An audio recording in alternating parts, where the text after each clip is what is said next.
Bonjour à tous. Et vous recevez ce matin Danielle Obono. Bonjour à vous, Bonjour. députée La France Insoumise de Paris. On va d'abord commencer à parler de la réforme des retraites parce que ça y est, elle est en commission à l'Assemblée nationale cet après-midi. Et le moins qu'on puisse dire, c'est qu'il y a un peu de boulot, notamment grâce à vous. Les 17 députés insoumis vont déposer 19 000, donc j'ai bien dit 19 000 amendements contre le texte. Est-ce que vous assumez que c'est de l'obstruction parlementaire ? C'est ce que nous appelons une grève du zèle, parce que c'est une manière d'exprimer notre opposition ferme et déterminée à chaque ligne, à chaque alinéa de ce texte de loi. Et donc, voilà, c'est une manière de participer aussi à la mobilisation, là où nous sommes à l'Assemblée nationale, avec quand même les outils qui sont les nôtres et les moyens qui sont les nôtres. Je vous rappelle que c'est un droit constitutionnel pour chaque député de pouvoir déposer des amendements. On a aujourd'hui une Assemblée qui est quand même, dont les pouvoirs sont très réduits, encore plus réduits sous cette mandature.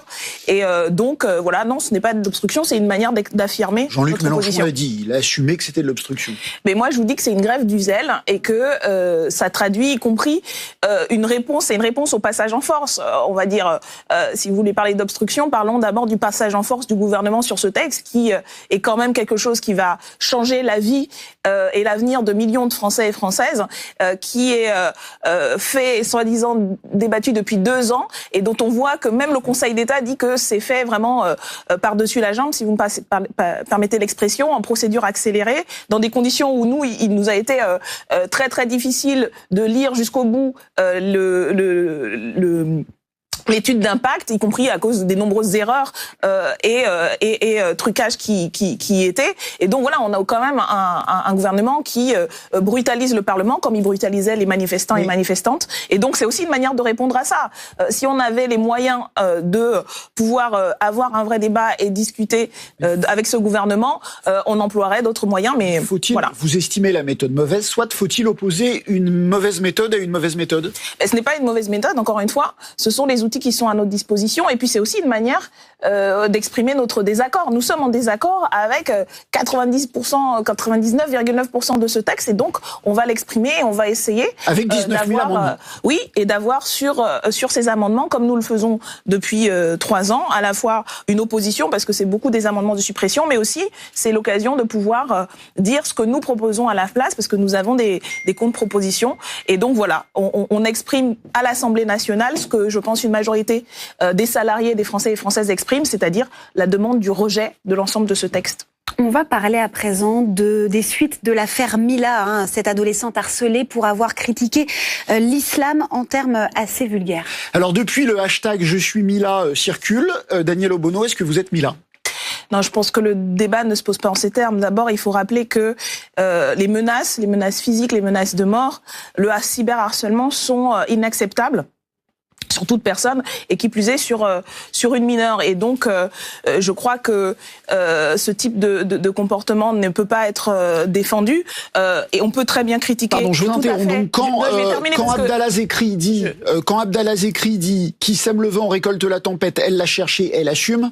Vous êtes clairement pas d'accord avec cette déclaration ? Non, bien sûr. Je ne sais pas de qui il s'agit, la personne que vous citez, mais quoi qu'il en soit. Le délégué général du CFCM. Eh bien, je suis en désaccord, y compris de la part d'un responsable, d'irresponsable, d'un adulte, et qui ne peut pas encourager les comportements de cyberharcèlement vis-à-vis d'une adolescente. Ces propos sont choquants. C'est des menaces de mort, c'est plus que du cyberharcèlement, c'est des menaces de mort. Mais je l'ai dit, vous avez entendu notre positionnement, il est très clair là-dessus.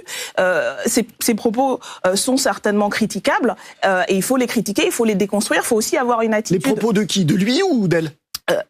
Les propos de ce monsieur, je pense qu'on a été très clair.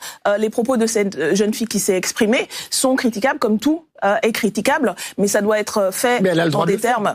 C'est que vous avez le droit de le critiquer, mais elle a le droit de critiquer les religions. Bien sûr, nous sommes dans un pays où la critique des religions est libre, et ça fait partie de la liberté d'expression. Il n'existe pas de droit de délit de blasphème, comme il n'existe pas de crime de lèse-majesté. Et donc le débat, par rapport à ces propos, on peut réagir et trouver que c'est offensant. Vous, les propos de Mila ? Et comme je vous le dis, si vous permettez que je termine, ces propos sont critiquables et il faut le faire et déconstruire et expliquer pourquoi, y compris des personnes ont pu se sentir insultées, blessées, des personnes y compris de son âge, des jeunes hommes et des jeunes filles qui sont par ailleurs victimes de harcèlement, elles et eux-mêmes, parce qu'ils pratiquent une religion et donc qui ont pu entendre ces propos. Ils sont pas menacés de mort. Non, mais il y a eu, voilà, écoutez.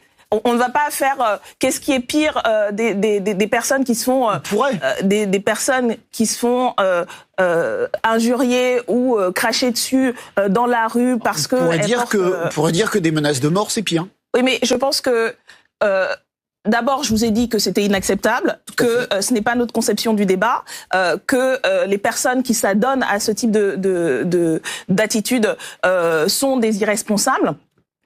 Et je vous redis qu'il faut répondre à cela par le débat et que entendre, y compris des personnes qui sont offensées et qui ont le droit d'exprimer pourquoi elles le sont, dans un contexte où quand même on a et je crois que ces propos reflètent et toute cette polémique reflète qu'il y a vis-à-vis d'une religion en particulier, parce qu'on ne parle pas de n'importe quelle religion, et de personnes qui sont du fait de leur religion victimes de harcèlement aussi et de discrimination, qui ont pu ressentir ces propos comme une agression de plus. Donc et je pense que le rôle de responsable politique médiatique, c'est de déconstruire tout ça, d'avoir une discussion, un dialogue, et de ne pas justement instrumentaliser ça dans un sens comme dans un autre. Je voudrais qu'on aborde un dernier thème très très rapidement. Malheureusement, c'est les municipales. Vous êtes élu vous-même à Paris.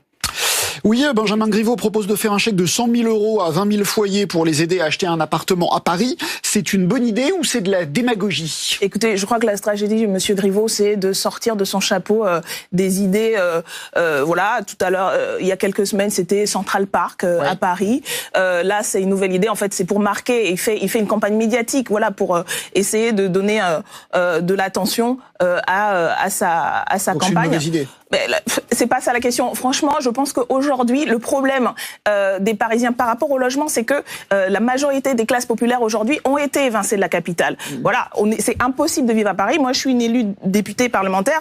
90% des demandes et des citoyens et des habitants portent sur le logement, le manque d'accès au logement social. Donc voilà, c'est de ça qu'on devrait parler et pas des idées fantaisistes de M. Griveaux. La campagne de Daniel Simonet et de Vicage Dorasso, Décidons Paris, a des propositions, je pense, crédibles et nécessaires, parce qu'il y a un vrai problème de gentrification et de l'impossibilité pour les Parisiens qui travaillent et surtout les classes populaires. Et on en reparlera. Merci Daniel voilà de quoi on devrait parler. Merci Daniel Obono, député La France Insoumise de Paris, d'avoir répondu aux questions de Gilles Bornstein. C'était l'instant politique sur France Info.